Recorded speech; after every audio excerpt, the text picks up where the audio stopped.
সকলকে শুভেচ্ছা জানাচ্ছি বই আলাপের আজকের আয়োজনের আলাপ পর্বে। আমরা পূর্বের পর্বে আলোচনা করেছিলাম শরৎ সাহিত্য কেন আজও প্রাসঙ্গিক।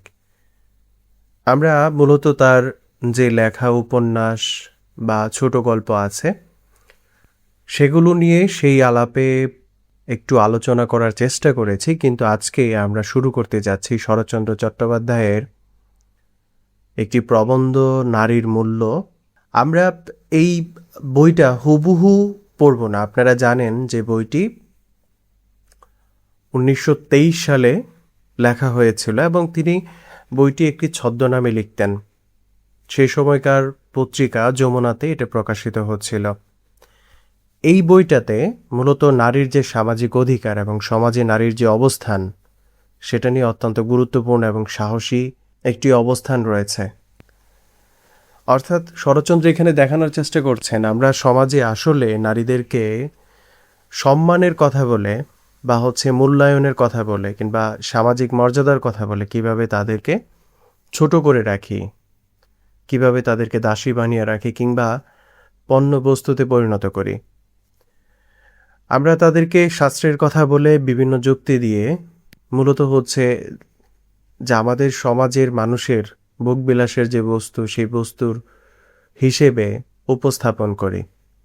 এমনকি এইভাবে চলতে চলতে নারীর যে মনস্তাত্ত্বিক অবস্থা সেটাতেও আমরা দেখতে পাই যে নারীরা এই বিষয়টাকে খুব সহজেই মেনে নিয়েছেন এবং তারাও মনে করেন যে সমাজে যে সকল কথাবার্তা বলা হচ্ছে বা সামাজিক বা বিভিন্নভাবে বিভিন্ন প্রতিষ্ঠানের মাধ্যমে নারীদেরকে যেভাবে উপস্থাপন করা হচ্ছে আসলেই সেটাই নারীদের মূলত অবস্থান।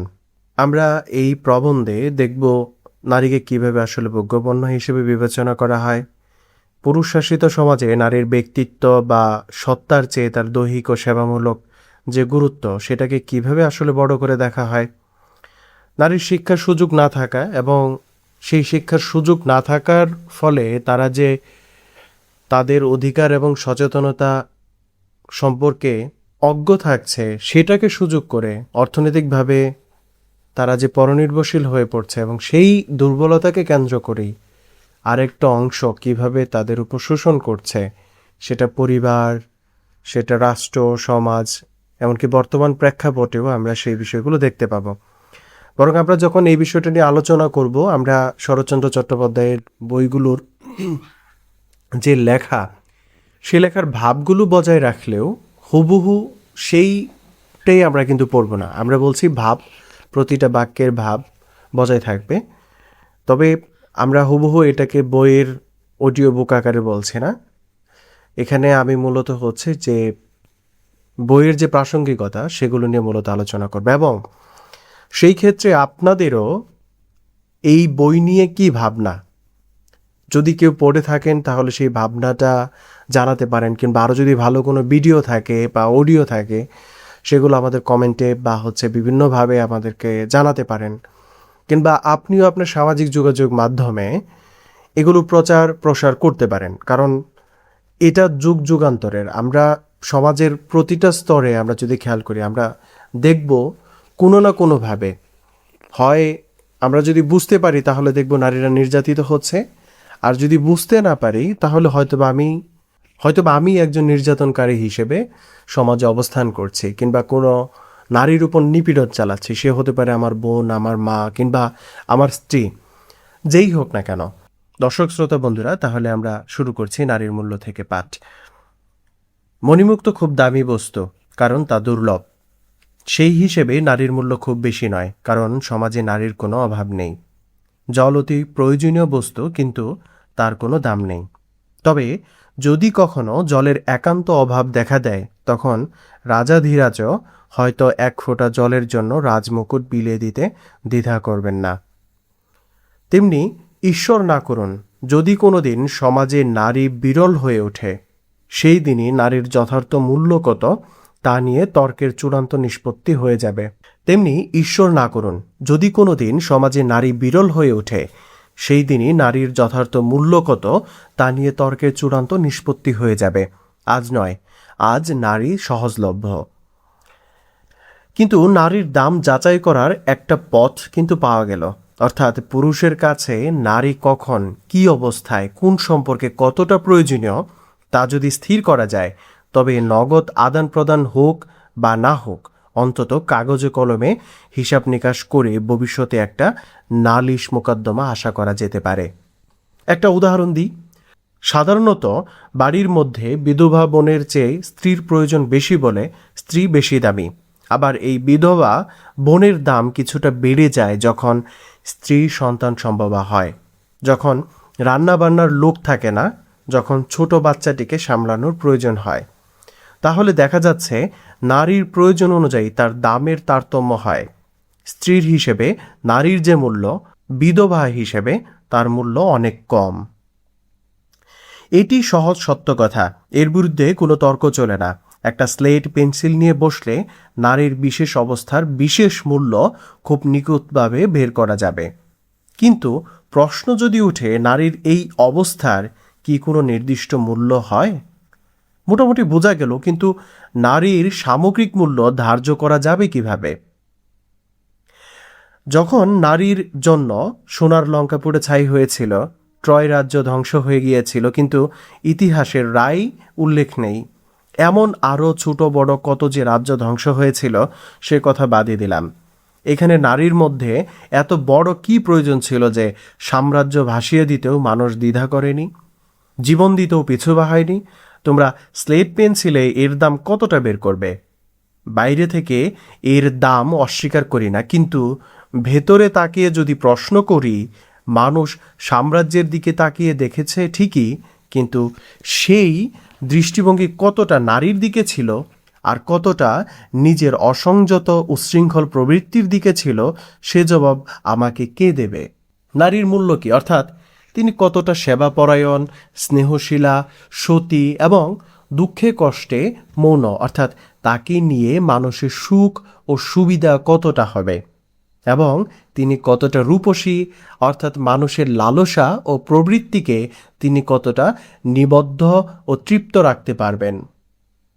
দাম বের করার এর চেয়ে বেশি পথ নেই, তা আমি পৃথিবীর ইতিহাস খুলে প্রমাণ করতে পারি। ইউরোপ এই দেশকে চোখ রাঙিয়ে বলে, তোমরা নারীর মূল্য জানো না, মর্যাদা বোঝো না, আনন্দ উৎসবে তাকে যোগ দিতে দাও না, ঘরের কোণে আটকে রাখো তোমরা বর্বর। মনুসংহিতা থেকে পূজার হা ইত্যাদি শ্লোক উদ্ধৃতি করে আমরা পাল্টা জবাব দিয়ে বলি, না, আমরা বাবনের মুখে রং মাখিয়ে, শ্যাম্পেন ক্ল্যারেট পান করিয়ে, উত্তেজিত করে সভাসমিতিতে নাচিয়ে বেড়াই না, আমরা ঘরেই পূজা করি। তোমাদের এই বলো ড্যান্সের পোশাক দেখে লজ্জায় মাথা নিচু করি, নাচ দেখে চোখ বুজি। আমরা বরং বর্বর হয়েই চিরদিন মা বোনকে ঘরের কোণে বন্ধ করে রাখব, কিন্তু তাদের মর্যাদা বাড়ানোর জন্য প্রকাশ্যে ভিড়ের মধ্যে নাচাতে পারবো না। সাহেবরা অবশ্য এই তিরস্কার গ্রাহ্য করে না।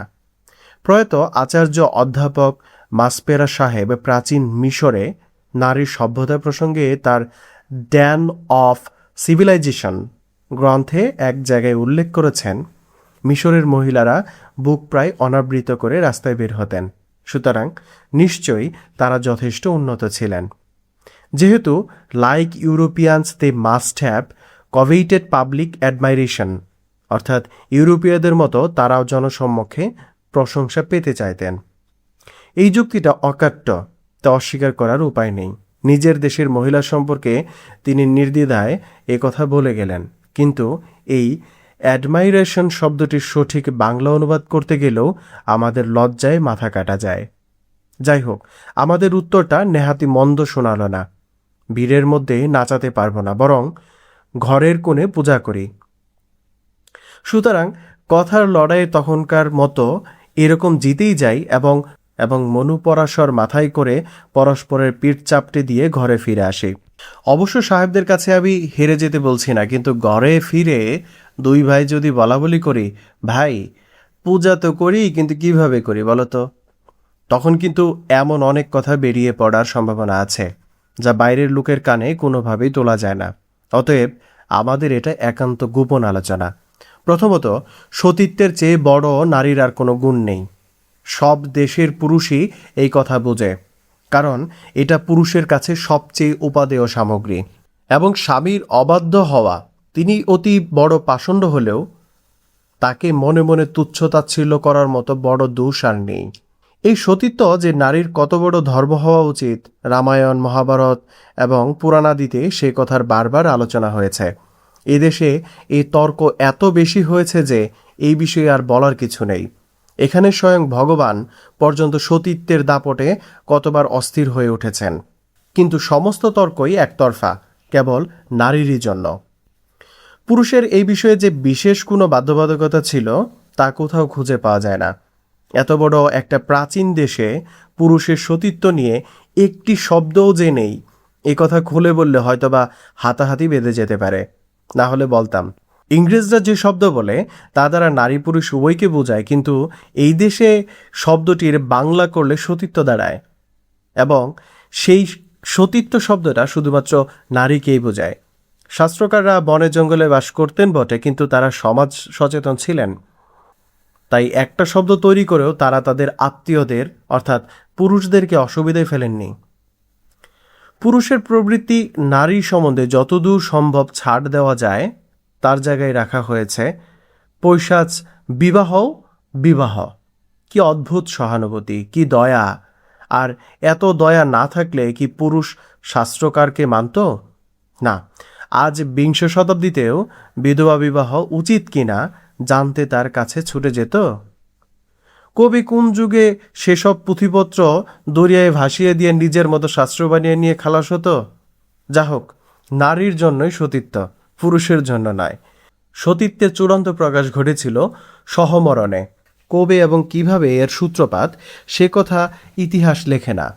রামায়ণে স্বামীর মৃত্যুতে কৌশল্যা একবার রাগ করে সহমরণে যাবেন বলে ভয় দেখিয়েছিলেন, কিন্তু শেষে তার রাগ পড়ে গিয়েছিল। দশরথকে একাই দগ্ধ হতে হয়েছিল। এই গ্রন্থে এই বিষয়ে আর কোনো কথা শোনা যায় নাই। তাই অনুমান করি বিষয়টি লোকে জানলেও রীতিটি তখন সেভাবে প্রচলিত হয়ে পড়েনি। মহাভারতে মাদ্রী ছাড়া আর কেউই এই কাজ করেছিলেন বলে মনে পড়ে না। কুরুক্ষেত্রের লড়াইয়ের পর কি ঘটেছিল তা কম নয়। অন্তত পুরুষ যে তখনও বেঁচে ছিল তা নিশ্চিত। অথচ দেখা যায় অসভ্য জাতির মধ্যে এই প্রথা বেশ প্রচলিত। দক্ষিণাত্যে সতীর কীর্তিস্তম্ভ অনেক আছে, এবং আফ্রিকা ও ফিজি দ্বীপে এই প্রথার কোনো বালাই নেই। না হলে এই দেশের হয়তো পা ফেলার মতো জায়গা থাকতো না। সেখানে এক ডাহমি সর্দারের মৃত্যুর পর তার শত শত বিধবাকে সমাধিস্থানের পাশে গাছের ডালে গলায় দড়ি দিয়ে ঝুলিয়ে দেওয়া হতো, অর্থাৎ পরলোকে তার সাথে যাওয়ার ব্যবস্থা করা হতো। পরলোকের বিষয়টি তেমন স্পষ্ট নয়, কিন্তু বলা যায় কি, যদি মৃত্যুর পর সেখানেও সে কষ্ট পায়? সতর্কতার শেষ নেই, তাই সময় থাকতেই একটু সাবধান হওয়া। আমাদের এই দেশেও সম্ভবত মূল কারণ এটাই। যারা অশোক রাজার রাজত্ব দেখেছেন তারা বলেন সেই সময় বিধবাকে দগ্ধ করার প্রথা আর্যাবর্তে ছিল না, দক্ষিণাত্যে ছিল। কিন্তু আর্যাবর্তের আর্যরা যেই খবর পেলেন অসভ্যরা অসভ্যই হোক, যাই হোক, খুব মন্দ উদ্দেশ্য খুঁজে পায়নি। ঠিক তো, পরলোকে যদি সত্যি কিছু থাকে তবে সেখানে সেবা করবে কে? অমনি উঠে পড়ে লেগে গেলেন এবং এত বিধবাকে দগ্ধ করলেন যে স্পেনের ফিলিপেরও হয়তো লোভ হতো। এইভাবে মহাভাগার পূজার উপকরণ সজ্জিত হতে লাগলো। কিন্তু একদিন যাদের বংশের মঙ্গলের জন্য ঘরের মধ্যে ডেকে এনেছি, যাদের জন্য যুদ্ধ করেছি, ছলনা, মিথ্যা কথা, এমনকি চুরি পর্যন্ত করেছি, সেই এত বড় উপকারী জীবটিকে এখন হত্যা করি কেন? এখানে কারণ আছে। প্রথমত, পরলোকে সেবা করবে কে? দ্বিতীয়ত, দুর্ভাগ্যের কারণে যে স্ত্রী বিধবা হয়ে গেল তার দ্বারা আর কি বিশেষ কাজ থাকতে পারে? বরং ভবিষ্যতে অশান্তি উপদ্রবের সম্ভাবনা রয়েছে। অতএব সময় থাকতে সতর্ক হওয়া প্রয়োজন। এখানে যদি মনে রাখা যায় নারী ব্যক্তি বিশেষের কাছেই দামি, অন্যথায় নয়, তবে অনেক কথা এমনিতেই পরিষ্কার হয়ে যাবে। তবে আরেকটি সম্পর্কের বিষয়ে আপত্তির কারণ থাকতে পারে, তা জননীর সম্পর্ক। সে আলোচনা পরে হবে। যারা ইতিহাস পড়েছেন তারা জানেন বিধবা বিবাহ পৃথিবীর কোনো দেশে কোনো দিন সম্মান পায়নি। কম বেশি একে সবাই ঘৃণার চোখে দেখে এসেছে।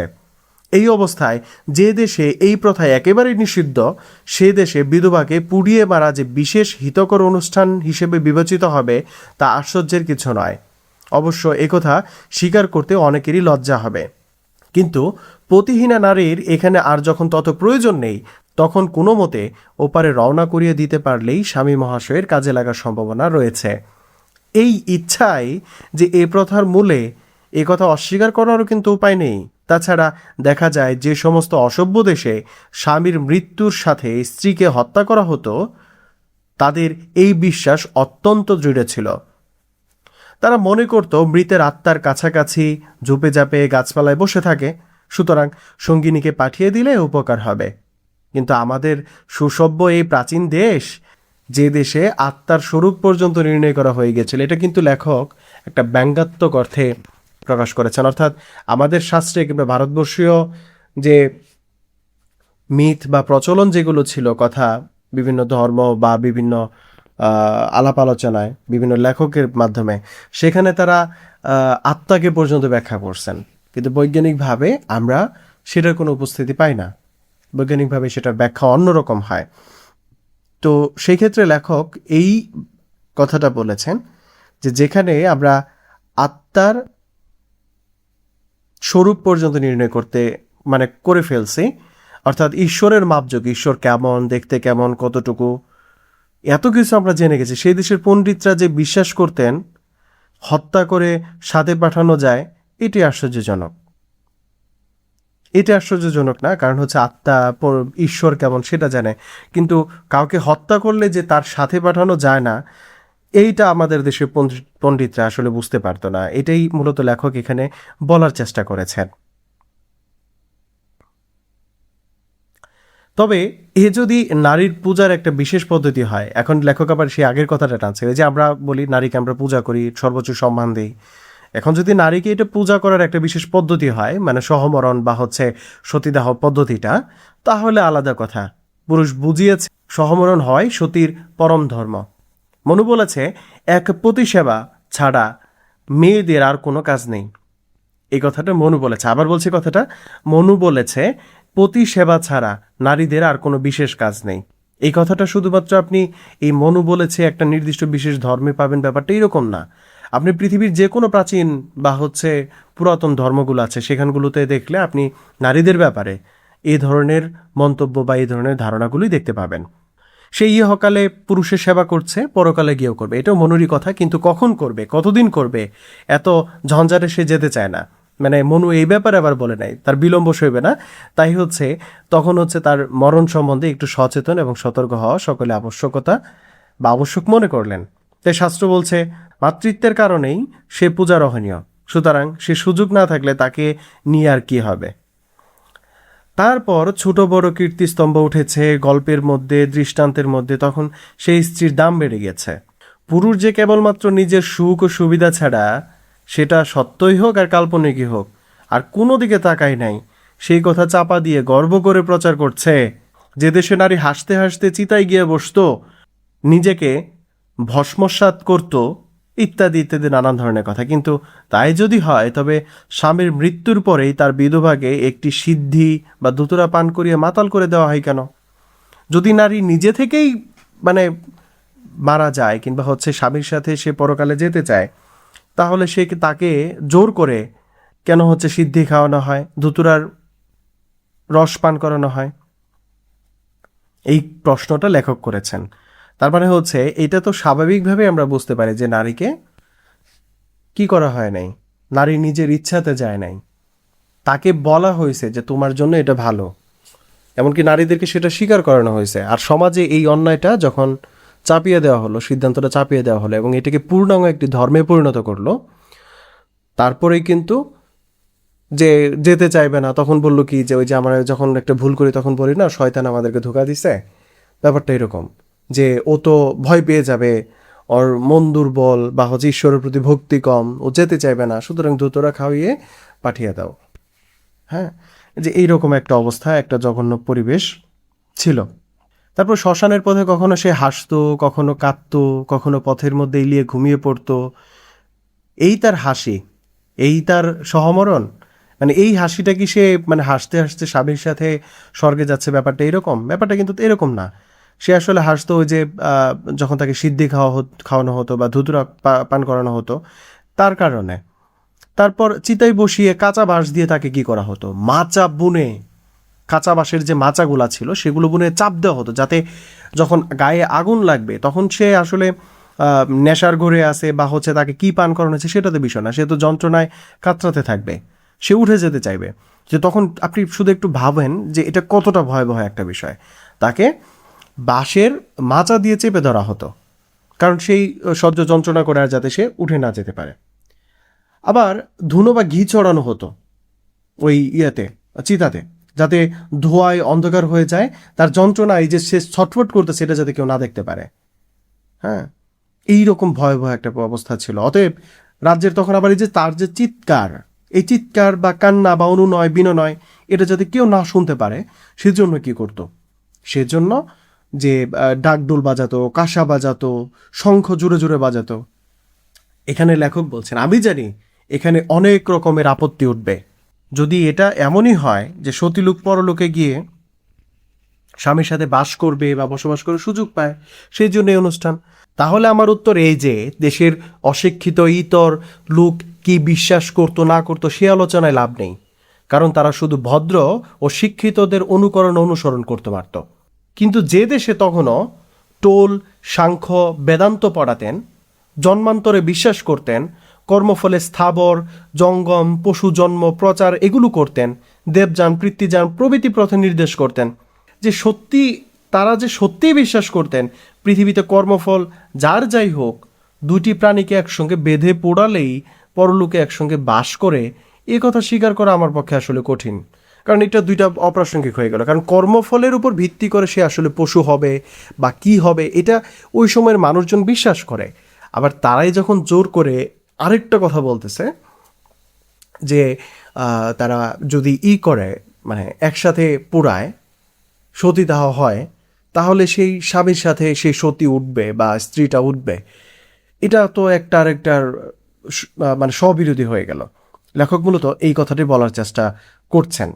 লেকি সাহেব লিখেছেন, এই প্রথা ইংরেজরা যখন তুলে দেন তখন টোলের পণ্ডিত সমাজ চেঁচামেচি করে, সভা সমিতি করে, রাজাদের কাছ থেকে চাঁদা তুলে বিলেত পর্যন্ত আপিল করেছিল।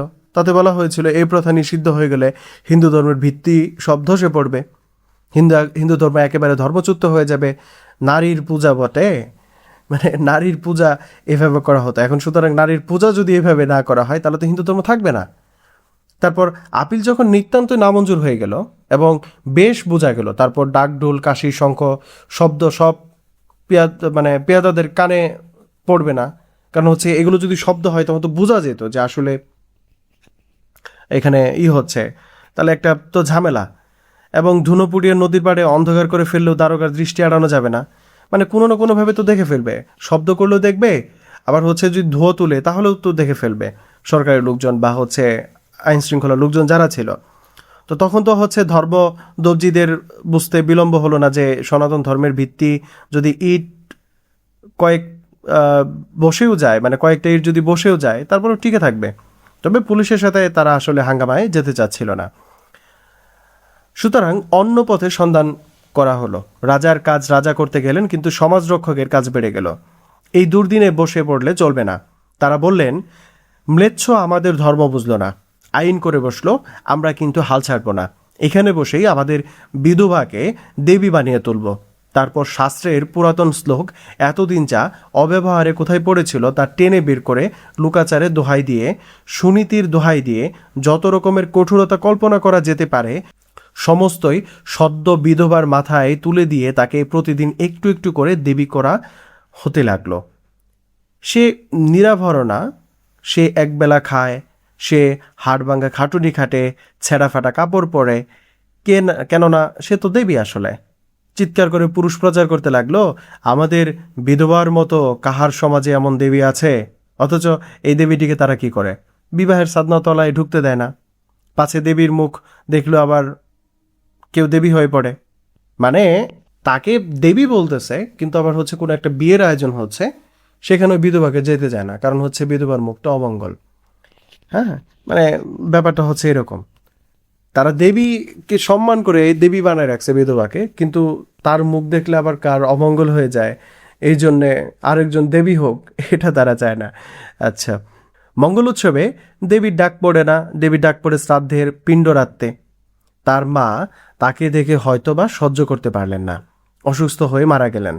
বাপ 50 বছর বয়সে দায়ে পড়ে নিতান্ত অনিচ্ছায়, লোকের অনুরোধে এড়াতে না পেরে তার চেয়ে ছোট একটি মেয়েকে বিবাহ করে ঘরে আনলেন।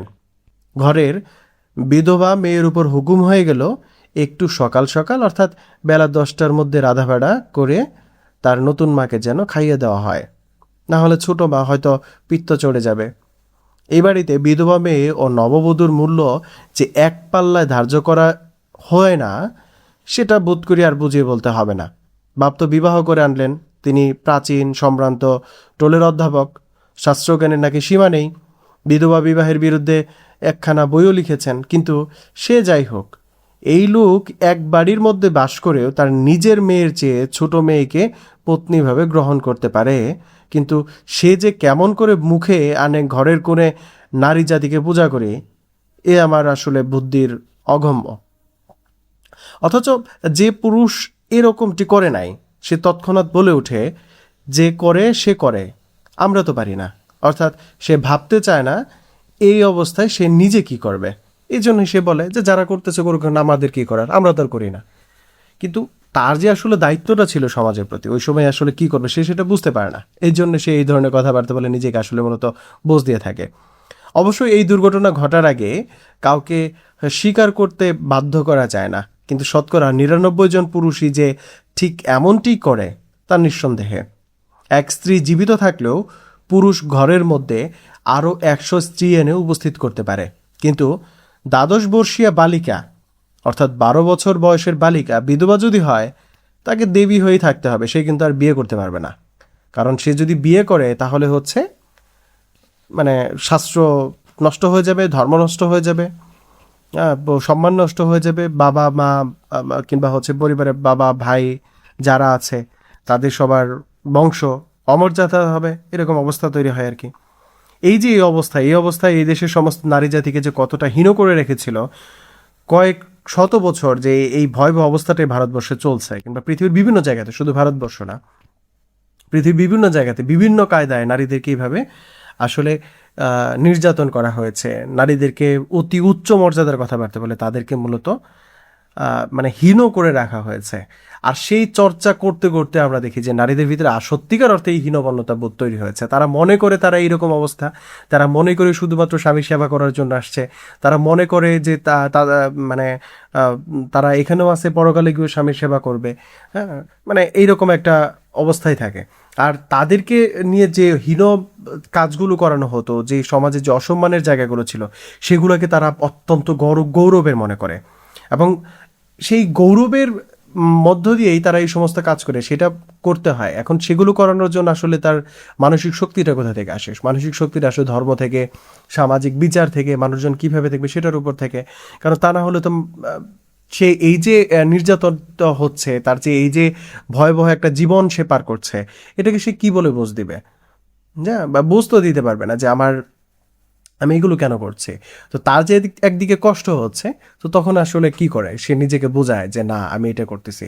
কিংবা পরিবারের যে লোকজন, যখন সে কথা বলতে পারে না, কিংবা মনে করছে যে না তার আসলে এইভাবে জীবনটা চলতে পারে না, কিংবা সে কোনোভাবে প্রতিবাদ করে, তখন তার পরিবারের লোকজন, ভাই বা হচ্ছে বাবা বা অন্য শাস্ত্রকার যারা আছে, তারা এসে বোঝায়, দেখো এই তুমি তো দেবী, বা তুমি সবচেয়ে সম্মানিত ব্যক্তি, আমাদের ধর্মে তোমাকে এইভাবে সম্মান দেওয়া হয়েছে, তুমি শুধু ঘরে থাকবা, সন্তান জন্ম দিবা, আর হচ্ছে এটা কাজ করবা, তুমি পড়ালেখা করতে পারবা না, তুমি কোনো প্রশ্নের কথা বলতে পারবা না। তুমি যখন নারী স্বাধীনতার কথা বলবা, স্বাধীনতা বলতে কি বোঝায়? স্বাধীনতা বলতে বোঝাচ্ছে যে আমাকে যে কেউ ধমক মারতে পারবে না, গায়ে হাত তুলতে পারবে না, আমার যে আমি যে কাজ করব সেটার যে পারিশ্রমিক যতটুকু আছে সেটা করবে, আইনি নিরাপত্তা সমান লাগবে, কেউ চাইলেই আমাকে আমার উপর আক্রমণ করতে পারবে না, গালি দিতে পারবে না। তারপরে হচ্ছে এই যে অবস্থা, এগুলো কেউ করতে পারবে না। মানে এই ধরনের চিন্তাভাবনা যদি কেউ করতে যায়, কোনো মেয়ে নারী করতে যায়, তখনই বলা হয় যে না, এগুলো করা যাবে না, এগুলো তো ধর্মে নিষিদ্ধ, এটা তো এইভাবে নিষিদ্ধ, তোমাদেরকে আসলে নষ্ট করে ফেলা হচ্ছে, তোমাদের এটা করা হচ্ছে, তোমরা নারী পুরুষের সমান অধিকার চাও, তোমরা কি একজন পুরুষের মতো কাজ করতে পারবা, তুমি কি কৃষিকাজ করতে পারবা, নানান ধরনের যুক্তি কিন্তু আমরা সেই সময় দেখতে পাই। কিন্তু দুইজন পুরুষও কি সমান কাজ করতে পারে? দুজন পুরুষও তো সমান কাজ করতে পারে না। একজন পুরুষ হয়তো বিমান চালাইতে পারে, আরেকজন রিক্সা চালাইতে পারে। এখন যে রিক্সা চালাইতে পারে সেও পুরুষ, তারও চুল আছে, দাড়ি আছে, হ্যাঁ, পুরুষের যার যে সকল অঙ্গ প্রত্যঙ্গ থাকার কথা সবই আছে। এখন তাকে যে যদি ওই প্লেনের ভিতরে বসাই দেওয়া হয়, সে কি ওটা পারবে? আপনি আগে তাকে শেখান, তাকে ওইটা করতে বলেন, সে ওইভাবে গড়ে উঠুক, তারপরে না সে প্লেন চালাবে। আপনি নারীর ক্ষেত্রে এটা বলতেছেন কেন? আমরা তো সেটাই বর্তমান পৃথিবীতে পার্থক্যটা দেখতে পাচ্ছি। আমরা পার্থক্যটা দেখতে পাচ্ছি না? আমরা যে একজন নারী প্লেন চালাচ্ছে, সেনাবাহিনীতে যাচ্ছে, বা হচ্ছে বিজ্ঞানী হচ্ছে, এমন সব আবিষ্কার অনেকে করছে, যার তবে ওই সুযোগটা তাকে দিতে হবে। ওই সুযোগটা না দিয়ে, বললাম না, প্রত্যেকটা সভ্যতাতেই, প্রত্যেকটা জায়গাতেই নারীদেরকে আপনি দেখবেন যে আমরা দেখি বা আমরা ইতিহাস থেকে জানি যে নারীদেরকে এটা করা যাবে না, সেটা করা যাবে না, আস্তে কথা বলতে হবে, এটা করতে হবে। তো সে গান গাইবে কখন? সে আবার বলছে যে গান গায় বা অন্য কোনো কারণ নারীকে আরেকজনকে দেখানো করা হয়, মানে দেখিয়ে মনোরঞ্জন করা হয়। আমার বোনকে, আমার বউকে আরেকজনকে দেখতে দেবো কেন, ঢেকে রাখবো? মানে ব্যাপারটা এরকম, আমি শুধু, যার মাথায় এ ধরনের চিন্তা থাকে, ভোগের চিন্তা থাকে, সেইভাবেই ভাববে। হ্যাঁ, যে সে মানুষটাকে তো মানুষ হিসেবে দেখতেছে না, ভোগের বস্তু হিসেবে দেখতেছে। সেই জন্য ভাবতেছে যে কেউ যদি দেখে, তাকে নিয়ে যদি কিছু ভাবে, তাহলেই তো সে শেষ করে ফেললো। তো তখন সে মিষ্টির সাথে তুলনা দেয়, কলার সাথে তুলনা দেয়, খেজুরের সাথে তুলনা দেয়, ছিলানো আমের সাথে তুলনা দেয়। হ্যাঁ, কারণ কি, ও ভাবতেছে যে এই আমটা আমি একলাই খাবো, যেহেতু সে নারীকে আম মনে করে, মিষ্টি মনে করে, যে এই মিষ্টিটা আমিই খাবো, এই মিষ্টির রস আমি একাই নিব। এই যে একটা ভয়াবহ পরিস্থিতি তৈরি হচ্ছে, এটা কিন্তু এই দীর্ঘ ধারাবাহিক যে নারীকে নিয়ে যে মানুষের যে ধারণা, সেই ধারণারই কিন্তু প্রতিফলন। আমরা কিন্তু পর্ব কিন্তু এখনো শেষ হয়নি, আমাদের আরও পড়া আছে। কিন্তু এই পর্যন্ত পড়ে আমরা যতটুকু বুঝতে পারলাম সেই কথাটাই, যে আসলে সম্মানের কথা বলে আমরা কিভাবে আসলে নারীদেরকে পিষ্ট করি, কতটা ভয়াবহভাবে পিষ্ট করি। তো যাই হোক, নারী ওই যে দেখলেই শেষ হয়ে যায়। একজন পুরুষকে দেখেও আরেকটা পুরুষ খারাপ মন্তব্য করতে পারে, খারাপভাবেই করতে পারে। আমি শুধু সেটা মানে যৌন আকাঙ্ক্ষার কথাবার্তা বলতেছি না। আমরা আমাদের সমাজে এখন দেখছি ছোট ছোট বাচ্চা ছেলেরা বিভিন্নভাবে মানে সেক্সুয়াল হ্যারাসমেন্টের শিকার হচ্ছে, বলাৎকারের শিকার হচ্ছে। হ্যাঁ, তো এখন সেটা হওয়া মানেই যে আমি একভাবে চলবো, ঘর থেকে বের হবো না, ব্যাপারটা তো এইরকম না। এখন যদি কেউ এরকম হয়, অসুস্থ মানসিকতার হয়, কেউ যদি আরেকজনের মতকে উপেক্ষা করে তার উপর আক্রমণ করে বা চাপিয়ে দিতে চায়, আমি তোমাকে পছন্দ করি সুতরাং আমাকেও তোমার পছন্দ করতে হবে, বিয়ে করতে চাই আমাকে বিয়ে করতে হবে, বা আমি এইটা চাচ্ছি তোমার কাছ থেকে, এগুলো সমাজে কখন হয়? এগুলো সমাজে হয় যখন কোনো ব্যক্তি তার নিজের স্বাধীনতার ব্যাপারে সচেতন থাকে না, কিংবা ওই সমাজে ব্যক্তি স্বাধীনতা বলতে আসলে কিছু থাকে না। ব্যক্তি স্বাধীনতা মানে এইটা না যে নারী আর পুরুষ সমান, মানে হচ্ছে ছেলেরা দাঁড়ায় প্রস্রাব করতে পারে, নারীরাও করবে। এটা একটা জঘন্য আর্গুমেন্ট, কিংবা হচ্ছে এই ধরনের কথাবার্তা তারা প্রচার করে। ব্যক্তি স্বাধীনতা মানে হচ্ছে ওই যে বললাম, তার বাঁচার যে অধিকার, তার বাঁচার যে, সে কার অধীনে থাকবে না। অধীনে না থাকা মানেই আবার সে পাংখা লাগায় ঘুরবে বা ঘুরে, এইরকম না তো। অধীনে না থাকার মানে হচ্ছে কেউ চাইলে তার উপর আঘাত করতে পারবে না, শারীরিক মানসিক বিভিন্ন নির্যাতন করতে পারবে না, অর্থনৈতিক বৈষম্যের জায়গাতে ঠেলে দিতে পারবে না, শোষণ করতে পারবে না। এই ব্যাপারগুলো সমাজে পুরুষরা শোষিত হচ্ছে, কিন্তু পুরুষদের দ্বারা আবার নারীরা শোষিত হচ্ছে। হ্যাঁ, সে তো রাষ্ট্রীয়ভাবে সামাজিকভাবে শোষিত হচ্ছেই, আবার ঘরের বাইরের যে পুরুষরা আছে তাদের দ্বারাও শোষিত হচ্ছে। এই যে একটা প্রক্রিয়া, সেই প্রক্রিয়াটা কিন্তু আমরা জানি। থাক, এই কথা থাক, আমাদের সহমরণের কথা হচ্ছিল, এবং সেই সূত্রে পুরুষের নারী পূজার উদ্যোগের প্রসঙ্গ উঠে এসেছিল। কিন্তু এই ব্যাপারে যদি কেউ প্রতিবাদ করে বলেন, এদেশের সমস্ত সতীর কি জোর করে সহমরণে বাধ্য করা হতো? স্বেচ্ছায় আত্মবিসর্জন কি ছিল না? রাজপুতের জহরব্রতের কথা কি জগৎ শুনেনি? এই তো সেদিনও বাঙালির ঘরে স্বামীর মৃত্যু সংবাদ শোনা মাত্রই স্ত্রী সর্বাঙ্গে কেরোসিন ঢেলে পুড়ে মরেছে। এমন প্রতিভক্তি, এমন গৌরবের কথা আর কোনো দেশে শোনা যায়? শোনা যদি নাও যেত, তাতেও পুরুষের যশ কিঞ্চিত বাড়ত না, কিংবা নারীর প্রতি পুরুষের শ্রদ্ধাও প্রমাণ হতো না। বলপূর্বক হোক আর জোর করেই হোক, বা কৌশল করেই হোক কিংবা মাতাল করেই হোক, একটিমাত্র নারীকে দগ্ধ করা কি একটি দেশের পক্ষে যথেষ্ট নয়? সেদিন ওই কেরোসিনে আত্মহত্যা করায় দেশের অনেকেই বাহবা দিয়ে বলেছিলেন, হ্যাঁ সত্যি বটে, অর্থাৎ আরও 2-4টি এমন ঘটলে তারা খুশি হয়। এই ঘটনায় এই দেশের পুরুষের মনের গতি যে কোন দিকে শুধু যে এটাই বুঝতে পারা গিয়েছিল তা কিন্তু নয়, এমন দেশে একসঙ্গে বাস করে নারীর মনের গতিও যে স্বভাবতই কোন দিকে ঝুঁকে পড়বে তাহাও বুঝতে পারা গিয়েছিল। যে যার আশ্রিত সে তাকে সুখী করতে চায়। আমি যদি বাড়ির মধ্যে সকলকেই এক বাক্যে ওই প্রশংসা করতে শুনি, আমার ওই অবস্থা সুখ্যাতি বা বাহবা লাভের লোভ যে প্রবল হয়ে উঠবে তা অস্বাভাবিক। আমি কিছুক্ষণ আগেই কথাতেই বলেছিলাম যে এই কথার মধ্য দিয়ে মানে যে কেউ সুইসাইড করলো বা আত্মহত্যা করলো কেরোসিন ঢেলে, তো এইটা নিয়ে মানুষের যে প্রশংসা করে, এটা তো পুরুষের মতের যে অবস্থা সেটা তো জানাই যায়, কিন্তু নারীর মতো যে কোন দিকে হবে বা কেমন হবে সেটাও কিন্তু বুঝতে পারা যায়।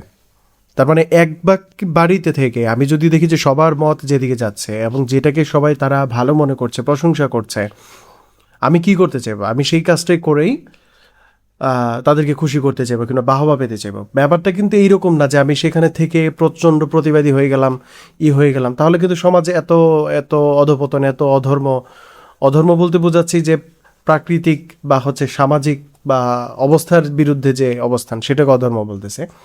তো এগুলো কিন্তু থাকতো না, বৈষম্য থাকতো না, শোষণ থাকতো না, অজ্ঞতা, অন্ধত্বতা এগুলো থাকতো না। এগুলো পারিপার্শ্বিক অবস্থার পরিপ্রেক্ষিতেই মানুষের ভিতরে আসে এবং কি তৈরি হয়, সেই কথাটাই এখানে আসছে। এখন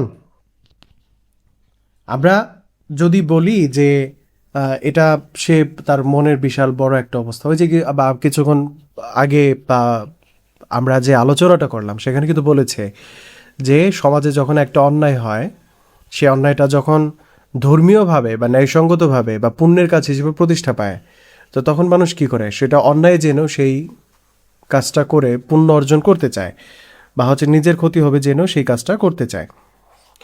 এর উপর ধর্মের গন্ধ তো আছেই, মানে যে কথাটা বলতেছিল যে আবার কথাটা পড়ছি, আমি যদি বাড়ির মধ্যে সকলকে এক বাক্যে ওই প্রশংসা করতে শুনি, আমারও ওই অবস্থায় সুখ্যাতি বা বাহবা লাভের লোভ যে প্রবল হয়ে উঠবে তা অস্বাভাবিক নয়। এর উপর ধর্মের গন্ধ আছে। সে বেচারার হাতে নাকি গীতা ছিল, গীতায় কি এই কথা বলে? কিন্তু সে ভাবলো গীতা হাতে থাকলে আরও ভালো। এখানে অশোভন উদাহরণ দেওয়ার ইচ্ছা না থাকলেও এই গৌরবময় কেরোসিন আত্মহত্যা এমন মেয়ের কথাও বলা যেতে পারত যে সতীও নয়, এবং ঠিক স্বামীর সুখেও যে কাজ করেন নাই। তাছাড়া শাশুড়ির গঞ্জনা, সময়ে বিয়ে না হওয়ার নানা ধরনের বাঞ্ছনা কিন্তু ছিল। এই ধরনের আমরা বলি যে এই মেয়েটা যে মারা গেছে কিংবা কেউ যদি সুইসাইড করে, সে হয়তো ভাবছে যে তার হাজব্যান্ড মারা যাওয়ার পর তার কী হবে, এইভাবে এভাবে, তখন তো অনেকের জেদ বা অনেক কিছু কাজ করে, তাই বলে সে কাজ করতেছে বলে সেটা সে মেনে নিয়ে ওইভাবে কাজটা করতেছে, ব্যাপারটা কিন্তু তা না। আরও অনেক সংবাদ খবরের কাগজে লেখে, কিন্তু সেসব থাক, আমাদের সতী সাধ্বীর কথাই চলুক। স্বামীর মৃত্যুতে কারো কারো আত্মহত্যা করার যে একটা প্রবল ঝোঁক, তা যারা চোখে দেখেছে তারাই জানে।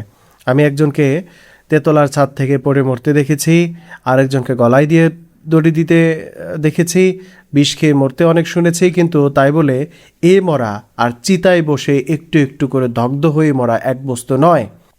একটা জোকের মাথায় মরা, কিন্তু আরেকটা আগুনের তাপে সে জোক বহু পূর্বেই কেটে যায়, তখন আত্মবিসর্জনের খুনে পরিণত হয়। টাইলর সাহেব বলেন, আফ্রিকার সর্দার পত্নীরা বহুদিন পূর্ব হতেই গলায় দেওয়া দড়ি নিজে মনোনীত করে সংগ্রহ করে রাখতেন। হারবার্ট স্পেন্সর লিখেছেন, ফিজি দ্বীপের সদ্যমৃত সর্দারের পত্নীরা উদবন্ধনে অর্থাৎ ফাঁসি দিয়ে প্রাণত্যাগ করা অত্যন্ত সৎকর্ম বলে মনে করেন, এবং কেউ বাধা দিলে তাতে যৎপুনরাত্মেরই ক্রুদ্ধ হন, অর্থাৎ তারা বাধা দিলেই তারা কি হয়ে যাচ্ছে, রাগান্বিত হচ্ছে। সহমরণ যদি গৌরবের কাজ হতো, আর্য জাতি ভিন্ন আরও অনেক নিচু জাতি আছে যারা তুল্য গৌরবের অধিকারী। পুরুষ যা ইচ্ছা করে, যা ধর্ম বলে প্রচার করে, নারী তাহাই বিশ্বাস করে এবং পুরুষের ইচ্ছাকেই নিজের ইচ্ছা বলে ভুল করে এবং ভুল করে সুখী হয়। হতে পারে এতে নারীর গৌরব বাড়ে, কিন্তু সেই গৌরব পুরুষের অগৌরব চাপা পড়ে না। যতই প্রশংসা হয়, যাই প্রশংসা করা হয়, এত নিষ্ঠুর প্রথা কেন? উত্তর তৎক্ষণাৎ মুখে এসে পড়ে, পরলোকে গিয়ে স্বামীর সেবা করবে, অথচ পরলোকে যে কি তা কয়টা পুরুষ আসলে জানে, কিংবা কয়টা মানুষ আসলে সেই ব্যাপারে জানে? সেটা কি আদৌ আছে নাকি নেই, সেটার হিসাব বা অঙ্ক কষাটা কিন্তু বাকি। কিংবা যেভাবে আমাদের সামনে পরলোককে উপস্থাপন করা হচ্ছে, সেই পরলোকের অবস্থাটা আসলে কি? আশ্চর্য, এত অত্যাচার, অবিচার, পৈশাচিক নিষ্ঠুরতা সহ্য করেও নারী চিরদিন পুরুষকে স্নেহ করেছে, শ্রদ্ধা করেছে, ভক্তি করেছে এবং বিশ্বাস করেছে। যাকে সে পিতা বলে, ভ্রাতা বলে, স্বামী বলে, সে যে এত নীচ, এমন প্রবঞ্চক, এই কথা বোধ করি সে স্বপ্নেও ভাবতে পারে না। বোধ করি এখানেই তার মূল্য। বিলমঙ্গল একখানি প্রসিদ্ধ নাটক। বহুদিন হতেই ইহা প্রকাশ্যে রঙ্গমঞ্চে অভিনীত হচ্ছে। বাঙালি আপত্তি করে না, কারণ ইহাতে ধর্মের কথা আছে। সহস্র লোকের সম্মুখে দাঁড়িয়ে বণিক লম্বা চওড়া বক্তৃতা দিয়ে নিজের সহধর্মীকে লম্পট অতিথির শয্যায় প্রেরণ করে। দর্শক অর্থ ব্যয় করে দেখে এবং খুব তারিফ দিতে থাকে। বণিকের বক্তৃতায় সারমর্ম এই যে, সে প্রতিজ্ঞা করেছে এ বাড়িতে অতিথি বিমুখ করবে না, পাছে তার প্রতিজ্ঞা ভঙ্গ হয়, পাছে অধর্ম হয়, পাছে মৃত্যুর পরে যমদূতের ঝান্ডা মারে, তাই ভয় করে। আর তার মনের ভাবটা এই যে, আমার পায়ে তৃণাকুঙ্কর না বিধুক, তোমার যাই হওয়ার হোক, আমি আমার বন্ধুকে কথা দিচ্ছি, সুতরাং আমি তোমাকে ওই বন্ধুর কাছে দিয়ে দিতে পারবো। মানে ভাবটা হচ্ছে এরকম। পুরুষ নারীকে এতই মর্যাদা দেয়, এতই স্বাধীন করে রাখে, দেবী বানায় রাখে, যে সে আরেক বেটার কাছে নিজের বউকে দিয়ে দিতে পারে। এমনকি সেই বউয়ের সেখানে মত আছে কি না, যাই হোক, আমার পরকালে ভালো থাকতে হবে, আমার কোনো শাস্তি না হোক, কিন্তু এখানে তোমার যাই হোক, তোমার মান সম্মান থাকুক বা না থাকুক, মানে এই স্ত্রীর ইচ্ছার যে কোনো মাত্র মূল্য নাই, এটা আপনারা বহুভাবে এখানে দেখবেন। হ্যাঁ, বিভিন্ন ধর্মে এরকম আছে, স্বামী তার বউকে রাখতে চাইলো না, তাহলে বাতিল। হ্যাঁ, আবার বউ রাগ করে যদি বলে যে আমি স্বামীর ধর্মীয় প্রথায় অনুযায়ী বা ধর্ম মতে তালাক দিবে, সে তালাক দিতে পারবে না, স্বামী দিতে পারবে। স্বামীই তালাক দিতে পারবে। আবার হচ্ছে সেই স্ত্রীর আবার যদি ফিরে আসতে চায়, তার জন্য যে প্রক্রিয়াগুলো, সেই প্রক্রিয়াগুলো স্ত্রীর উপর দিয়ে যেতে হবে। মানে স্বামী অন্যায় করছে, সেখানে স্বামীর কোনো শাস্তি নাই, তখন স্ত্রীকে আরেক জায়গায় বিয়ে দিতে হবে, আরেকজনের সাথে সংসার করতে হবে, তারপর এখানে আসতে হবে। এরকম নানান ধরনের আইন কানুন আমরা পৃথিবীর বহু জায়গায় বা বহু অংশে দেখতে পাই বা বুঝতে পারি। তাছাড়া শাস্ত্রে আছে সর্বস্ব দিয়ে অতিথি সৎকার করবে, অর্থাৎ দন দৌলত, হাতি ঘোড়া, গরু বাছুর, যা কিছু সম্পত্তি আছে সমস্তই। কিন্তু অতিথিটা যখন সব চায় না, তখন তুমিই যাও আমার কাছে, যে তোমাকে চেয়েছে, এবং তুমি আমার স্থাবর অস্থাবর সম্পত্তির মধ্যে স্বামীর কাছে পতিতাব্রত স্ত্রীর সম্মানেই, অপরিচিত পাপিষ্ঠ অতিথির সেবায়ের তুলনায় স্ত্রীর মূল্যই। যারা বিলমঙ্গলের ভক্ত তারা প্রতিবাদ করে বলবে, অতিথির জন্য হিন্দু প্রাণ দিতে পারে, কর্ণ পুত্র হত্যা করেছিল। এসব কথা আমিও জানি। দাতাকর্ণ মস্ত কাজ করেছিলেন, বণিকও মস্ত কাজ করেছে, কিন্তু কথা তো সে নয়। প্রাণটা তোমার নিজের, ইচ্ছা হয় সেটা না হয় তুমি নিজে দাও। কিন্তু এই ধারণা কেন যে স্ত্রী তোমার সম্পত্তি, তুমি স্বামী বলে ইচ্ছা করলে আর প্রয়োজন বোধ করলে তার, অর্থাৎ ধর্মের উপর অত্যাচার করতে পারে, তাকে রাখতেও পারে, মারতেও পারে, বিলেও দিতে পারে, এবং তোমার এই অনধিকার, এই স্বেচ্ছাচার তোমাকে আর তোমার পুরুষ জাতিকে আসলে কি করেছে? হীন করেছে। তোমার সতী স্ত্রীকে এবং সেই সঙ্গে সমস্ত নারী জাতিকে অপমান করেছে তুমি এই কাজ করে। অতিথি সেবা খুব মস্ত বড় ধর্ম হতে পারে, কিন্তু সেই জন্য যেমন চুরি ডাকাতি করতে পারে না, এটাও ঠিক তেমনি পারে না। ইহুদিরা যখন পশুর মতো ছিল, অর্থাৎ তখন তারা সম্পত্তির সঙ্গে স্ত্রীকে ভাগাভাগি করত। হ্যাঁ, এখন অনেক অসভ্য জাতি বাড়িঘর, জমি জমা, গরু বাছুরের সঙ্গে স্ত্রী, বাড়ির যে স্ত্রী লোক, তাকেও ভাগবাটোয়ারা করে নেয়। স্ত্রী জাতি সম্বন্ধে বণিকের ধারণাও প্রায় এরকমই। আর অতিথি সৎকার যদি এত বড় ধর্মই হয়, যার কাছে সতী স্ত্রীর সর্বস্ব নষ্ট করে ফেলাও ধর্ম পালন, তবে এখন যারা এই ধর্ম রেখে চলে তাদের নিজ বলা শোভা পায় না। আমেরিকার অসভ্য চিনুক জাতির সম্বন্ধে ক্যাপ্টেন লুইস বলেছেন, তারা অতিথির শয্যায় বাড়ির শ্রেষ্ঠ কন্যাটিকে, না হয় স্ত্রীকে পাঠিয়ে দেওয়া অতি উচ্চ অঙ্গের ধর্ম পালন বলে মনে করে। জিজ্ঞাসা করেন, এদের সঙ্গে আমাদের ধার্মিক বণিকদের প্রভেদ কোনখানে? সে দেশের পুরুষরাও যা করত এবং ধর্ম বলে মনে করত তাই পালন করেছে, ইনিও তাই করেছেন। অতিথিকে সন্তুষ্ট করার ইচ্ছা উভয়ই সমান। উভয়ের মনে করেছে অতিথি সন্তুষ্ট না হলে আমার পাপ হবে, আমি কষ্ট পাবো। কথাটাকে যেমন ইচ্ছা এবং যত ইচ্ছা ঘুরিয়ে ফিরিয়ে দেখলে এই একটা আমি ছাড়া আর কিছুই পাওয়ার তো জো নাই। এই আমিটার মধ্যে নারীর প্রতি সম্মান শ্রদ্ধা যে কোথায় ডুবিয়ে গিয়েছে তার কোনো চিহ্নই কিন্তু আসলে পাওয়া যায় না। ভগবান শঙ্করাচার্য স্পষ্ট করে বলে গিয়েছেন নরকের ধার হচ্ছে নারী, বাইবেলে বলা হয়েছে, অর্থাৎ সমস্ত অহিতের মূল। ইউরোপের প্রসিদ্ধ ল্যাটিন ধর্মযাজক টার্টুলিয়ান নারীর সম্বন্ধে লিখেছেন, thou art the devil's gate, the betrayer of their tree, the betrayer of the tree, the first deserter of the divine law. ধর্মযাজক সেন্ট অগাস্টিন, যিনি সেন্ট পদবি পেয়ে গিয়েছিলেন, এবং তিনি তার শিষ্যমণিকে লিখেছেন, what does it matter whether it be in person of mother or sister, we have to be aware of Eve in every woman. Saint Ambrose Innocent তর্ক করে গিয়েছেন, remember that god took a rib out of Adam's body, not a part of his soul to make her. 578 খ্রিস্টাব্দে আহত ওশিয়ার খ্রিস্টান ধর্মসভায় নাকি স্থির হয়েছিল স্ত্রীলোকের আত্মা নেই। ধর্মের জন্য যে নারী জাতি মরে বাঁচে, যে ধর্মগ্রন্থের প্রত্যেক অক্ষরের প্রতি নারীর অচলা ভক্তি, সেই ধর্মগ্রন্থ লিখবার সময় পুরুষ নারী জাতিকে কি শ্রদ্ধা দেখিয়ে গিয়েছে। আজ ইউরোপবাসীরা অহংকার করে বলে তারা যেমন নারীর ডিগনিটি বোঝে, এমন আর কেউ বোঝে না। অথচ নারী জাতিকে 10-1400 বছর যেভাবে অবজ্ঞা করেছে, ঘৃণা করেছে, যত ক্লেশ দিয়েছে, যত অবনত করেছে, তত আর কোনো জাতি করেছে কিনা সন্দেহ আছে। এদের ইতিহাস, চার্চের ইতিহাস প্রবৃত্তির পাতায় পাতায় পুণ্য কাহিনী লিপিবদ্ধ হয়ে আছে। তৎসত্ত্বেও এদের মুখের শ্রদ্ধাভক্তির কথা ছাড়া যে আর কিছুই হতে পারে কিনা জানি না। আসলে যে ধর্ম বুনিয়াদ গড়েছে আদিম জননী ইবের পাপের উপর, যে ধর্ম সংসারের সমস্ত অধপতনের মূলে নারীকে বসিয়েছে, সেই ধর্ম সত্য বলে যে কেউ অন্তরের মধ্যে বিশ্বাস করেছে, তার সাধ্য নয় নারী জাতিকে শ্রদ্ধার চোখে দেখা। তার শ্রদ্ধা শুধু ততটুকুই হতে পারে যতটুকু নিজের স্বার্থ জড়িত আছে। তার অধিক শ্রদ্ধার বল, ন্যায্য অধিকারী বল সহস্র বছর আগেও পুরুষ দেয় নাই, সহস্র বছর পরেও দেবে না। মিল সাহেব তার সাবজেকশন অফ ওমেন গ্রন্থে আইসোলেটেড ফ্যাক্ট বলে মিথ্যা দুঃখ করে গিয়েছেন। আমরা শুনতে পাই আদেশ ছাড়া আর কোনো শাস্ত্রে নারীকে শিক্ষা দেওয়ার হুকুম নেই।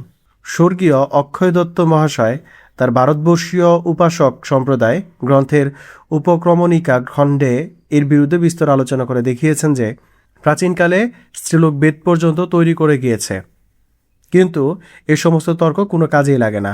পুরুষ যখন শাস্ত্রের ত্রয়ী নশ্রুতি গোচরা শ্লোকের সন্ধান পেয়েছে, অর্থাৎ ইউরোপের বিভিন্ন ধর্মযাজক এক এক সময় বিভিন্ন ধরনের কথাবার্তা বলছেন, সেখান থেকে আমরা দেখতে পাই যে মার্টিন লুথারও সর্বদা বলতেন, no gown worse becomes a woman than the desire to be wise. চীনারা দেশে একটা প্রচলিত বাক্য আছে, জ্ঞান যেমন পুরুষের শোভা বৃদ্ধি করে, অজ্ঞান তেমনি স্ত্রীলোকের সৌন্দর্য বৃদ্ধি করে। আজকে আমরা যে চীন দেখতে পাচ্ছি, সেই চীনের প্রাচীনকালেও, আপনি শুধু চীন না, পৃথিবীর যে কোনো দেশে যে কোনো জায়গায় নারীদেরকে নিয়ে এমন মন্তব্য দেখতে পাবেন বা আমরা দেখতে পাই। এরপর সে আর পুরুষের হাত থেকে বেশি কি মঙ্গল আশা করতে পারে? কবে উর্বশী বেদ রচনা করে গিয়েছেন, কেন শ্রুতসূত্রে পত্নীকে বেদ প্রদান করার কথা ছিল, স্বামী প্রবাসে থাকলে কি হেতু 10 পূর্ণ মাস ব্রতে স্ত্রীর হোম করার অধিকার হয়েছিল, বা বিভিন্ন যে জায়গায় লেখাগুলো হয়েছে, এসব আলোচনা আসলে করাটা হচ্ছে অরণ্যের রোদন। 6 সহস্র বছর পূর্বে মিশর প্রভৃতি প্রাচীন সভ্যতার দিনে নারীর অধিকার সম্বন্ধে বিভিন্ন ধরনের কথাবার্তা আসলে আছে। আমরা সেখান থেকেও একই ধরনের কথাবার্তাগুলো পাই। এমনকি ইউরোপের এই সভ্যতার আলো রুম পেয়েছিল বলে নারী জাতি এ সময় যথেষ্ট আসলে উন্নতি যে হয়েছিল। যেমন মিশরের সভ্যতাতেও নারীদের কিছুটা অবস্থান ছিল, রোম সভ্যতাতেও নারীদের কিছুটা অবস্থান ছিল আর কি। ইউরোপের আইন কানুনের মধ্যে প্রাচীন রোমের প্রভাব যথেষ্ট লক্ষিত হলেও নারীর সম্বন্ধে ইহুদিদের কড়া ব্যবস্থায় অধিক স্থান পেয়েছে, কেননা এগুলো পুরুষের ভালো লেগেছে এবং মনের সঙ্গে মিলেছে। প্রথমে মনে হয় বটে ধর্মের নৈকট্য হেতু এটাই তো স্বাভাবিক, কিন্তু একটু তলিয়ে দেখলেই দেখতে পাওয়া যায় স্বাভাবিক বটে, কিন্তু শুধু তার ধর্মের ঘনিষ্ঠতা হেতু স্বাভাবিক নয়, তা পুরুষের মনোনীত হয়েছে বলেই স্বাভাবিক হয়েছে। অবশ্য ধর্মের চাপ তো আছেই। যীশুখ্রিস্ট অনেক কথাই বলে গিয়েছেন, কিন্তু স্ত্রী জাতির উপর অত্যাচার সম্বন্ধে স্পষ্ট করে একটা কথাও কোথাও বলেন নাই। জগৎখ্যাত সেন্ট পল শিখিয়েছেন, ধর্ম সম্বন্ধে নারী পুরুষের মতো কোনো প্রশ্ন করতে পারবে না। অর্থাৎ নারী ধর্ম সম্পর্কে কোনো প্রশ্ন, এটা কি, এটা কি, এটা কিভাবে, কোনো ধরনের প্রশ্ন করতে পারবে না। সে সর্বদা হচ্ছে স্বামীর অধীনে থাকবে। যেহেতু ঈশ্বর নারীকে পুরুষের জন্যই সৃজন করেছেন এবং পুরুষকে নারীর জন্য সৃজন করেননি, আরও বলেছেন নারীর কোনো পুরুষকে শিক্ষা দিতে পারবে না, সেই সংসারে পাপ প্রবেশ করিয়েছে, অর্থাৎ নারী সংসারে পাপ প্রবেশ করিয়েছে, তারা অনন্তকাল নরকে ডুববে। হ্যাঁ, তারপর হচ্ছে কোনো এইটার আসলে বেরিয়ে আসার আসলে কোনো উপায় নেই। এইটা হতে পারে, তবে একটা কাজ হতে পারে যে যদি নারী সন্তান ধারণ করে স্বামীর সেবা করে তাহলে তারা স্বর্গে যেতে পারবে। ঈশ্বর জানিত পল ঠাকুরের উক্তি কি সুন্দর, নারীর মুক্তি কি সোজা পথ। এই পথের পরিচয় বিলেতে যে কোনো ধর্মগ্রন্থ খুললেই চোখে পড়ে। আমাদের শাস্ত্রের যে সন্তানের জন্যই নারী মহাভাগা এবং পুত্রের জন্যই বার্জা গ্রহণের ব্যবস্থা আছে, এবং সংসারের যে কোনো দেশের ইতিহাস ধর্মগ্রন্থ আলোচনা করলে আমরা কম বেশি এরকম ব্যবস্থায় দেখতে পাই। হয়তোবা কোনোটাতে একটু কম, কোনোটাতে একটু বেশি, কিন্তু এই যে প্রত্যেকে যে দাবি করে আমরা এটা এরকম অবস্থা, এইটার জন্য এটা নারীর ধর্ষণ হচ্ছে, এই জন্য নারীর বাইরে যাওয়া উচিত না, ঘরে থাকা উচিত, নারী এটা করতেছে, ওই জায়গায় নারী তো ডাকাতি করতেছে, চুরি করতেছে, ওই জায়গায় নারী পরক্রিয়া করতেছে, তাহলে বেগম রোকেয়ার দোষ, বা হচ্ছে যারা নারীর অধিকার নিয়ে কথা বলে তাদের দোষ। তাহলে পুরুষরা যে জায়গাতে খুনোখুনি করছে, মারামারি করছে, চুরি করছে, এই প্রাচীনকাল থেকেই পুরুষরা ডাকাতি করে আসতেছে, তাহলে এগুলো কাদের দোষ? যখন মানে বিভিন্নভাবে মানুষের পুরুষের যে বিষয়টা না ভালো লাগে, এমনিতেই বিভিন্নভাবে তো সামাজিকভাবে এটা শুধুমাত্র হয় এরকম না, সমাজে থাকতে থাকতে এই ঘৃণা বোধগুলা এইগুলা হয়। আমাদের সমাজও দেখবেন, যদি কোনো ছেলে বলে যে মজা করে বলে আমি ডিম ভাজি করতে পারি, আমি আলু ভর্তা করতে পারি, সবাই হাসে। আবার ছেলেরও গর্বের সাথে বলে আমি একটা রান্নাই করতে পারি, আমি 4 রান্না করতে পারি। হ্যাঁ, তারপরে হচ্ছে এটা মানে বোঝায় যে আমার কাজ এটুক না, মানে আমি এগুলো পারি না, তারপরও আমি এতটুকু শিখছি। মানে এমন একটা মানে গর্ব থাকে, তাচ্ছিল্য থাকে, একটা থাকে। কিন্তু রান্না করাটা এটা মেয়েদেরই কাজ, আর মেয়েরাই হচ্ছে জাতিগতভাবে আসলে নিচু বা হীন। তো সুতরাং তার কাজ করাটা তো হীন কাজই হবে। তো এই জন্যে কোনো লোক যদি বলে যে আমি রান্না বান্না করি, মানে এটা তো সাধারণ একটা বিষয়। প্রতিটা জায়গাতে আপনি যে ধর্মের কথাই বলেন, যে জাতিগোষ্ঠীর কথাই বলেন, যে জায়গাতে, এমনকি বর্তমান যে ব্যবস্থা, এই ব্যবস্থাতেও নারীকে আসলে কতটুকু কীভাবে মূল্যায়ন করা হচ্ছে, সৌন্দর্যের মাপকাঠিতে মূল্যায়ন করা হচ্ছে, নারীর চেহারা কতটুকু ভালো সেটা মূল্যায়ন করা হচ্ছে, হ্যাঁ, কার গায়ের রং কেমন, এটা তো গায়ের রং দিয়ে এই যে বিচার বিবেচনা করা, এটা কেন করা হচ্ছে? এটা তো ভোগের ওই চিন্তা ভাবনা থেকেই, সে গায়ের রং দিয়ে কী করবে? হ্যাঁ, তারপরে হচ্ছে সে কতটুকু নারীর সৌন্দর্যবোধ নিয়ে প্রতিযোগিতার আয়োজন করা হচ্ছে, এটা বাজার ধরার জন্য নারীর দেহকে প্রদর্শনী করে ভোগ্যপণ্য বস্তুতে পরিণত করা হচ্ছে। আবার এটা দেখে ধর্মীয় যে ব্যক্তি যারা আছে, গোপমণ্ডক যারা ব্যক্তি আছে, তারা বলতেছে এই দেখো এখানে তারা তো নারীকে পণ্য বানাচ্ছে, সুতরাং আমরা ঢেকে রাখতে চাই।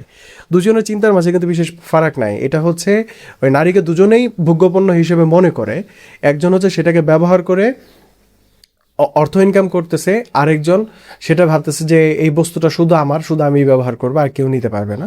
ব্যাপারটা একই রকম, এখানে আসলে পার্থক্যের কিছু নেই, মনোভাব দুইজনের সমানই। তাহলে এটা থেকে আসলে বের হয়ে আসবো কীভাবে? আমরা বের হয়ে আসতে পারবো যখন বললাম যে ওই মর্যাদার জায়গাটা, এই যুগে এসেও মানুষের যে মানে জাতপাতের যে একটা ভাব, আপনি হয়তো শুনবে বিভিন্ন নিউজে বা খবর পত্রিকায় আমরা দেখি যে অমুক রবিদাস বা হরিদাস বা অমুকের লোক হোটেলে খেতে পারে না, বা হচ্ছে তাদের স্কুলে ভর্তি করতে দেয় না। কারণ কি? কারণ হচ্ছে তারা পরিষ্কার পরিচ্ছন্নতা কাজ টাজ করে থাকে, এরকম অবস্থা। তো এইটা যদি হয়, দেখেন কেউ ওখানে তো মুসলমানরাও আছে, কিন্তু মুসলমানরা কি হোটেলে যায় না, খাবার টাবার খায় না? এটা আসলে ধর্মীয় ব্যাপারটা না, মানে যে অবস্থাটা আমরা চালু করে আছি সেটারই সিলসিলা বা ধারাবাহিকতা বজায় রাখার চেষ্টা করতেছে। হ্যাঁ, তো এটা ভাঙার জন্য কি খুব কঠিন কিছু লাগে না, শুধু চিন্তাটা একটু পরিবর্তন বা মানুষের ভিতরে প্রশ্নটাকে জাগানো যে তোমরা এমন কেন করছো। নারীদের ব্যাপারেও যে সকল আসলে বাধা বিপত্তি বা সমস্যাগুলো আছে আমাদের সমাজে, সেগুলো যদি আমরা ভাঙতে গেলে তখন আমাদের যে কাজটা করতে হবে, এই যে ধারণা হচ্ছে ভোগ্যবস্তু পণ্য বা মানুষ হিসেবে আমরা যে ট্রিট করবো সেটা আসলে কিভাবে করা যায়, তো এটা ধীরে ধীরে হয়তো বা পরিবর্তন হবে, আরও আসবে। তবে এই জন্য আমাদের অবশ্যই পড়াশোনাটাও থাকতে হবে, প্রশ্নবোধও জাগ্রত করতে হবে। ঠিক আছে, ধন্যবাদ আপনাদেরকে সকলকে। আমরা পরবর্তী পর্ব খুব শীঘ্রই নিয়ে আসার চেষ্টা করব। আপনারা পড়বেন, এটা সাধু ভাষায় লেখা, আগের গল্পের মানে অনেক আগের যেহেতু লেখা, অনেক শব্দের চয়ন আমরা ভালোভাবে বুঝতে পারি না, বুঝতে পারবো না। তো সেই ক্ষেত্রে সেটা বোঝার জন্য সময় নিয়ে পড়বেন, ধীরে ধীরে পড়বেন, অন্যদেরকে পড়াবেন, নারীদেরকে বেশি বেশি পরিমাণে এই বইটা পড়তে দিবেন। আর হচ্ছে যারা সচেতন মানুষ আছে যারা পড়তেছে তাদেরকে দিবেন। এবং আম, আমার ব্যক্তিগত ব্যাপারে যদি আপনাদের কোনো পরামর্শ থাকে তাহলে অবশ্যই জানাবেন।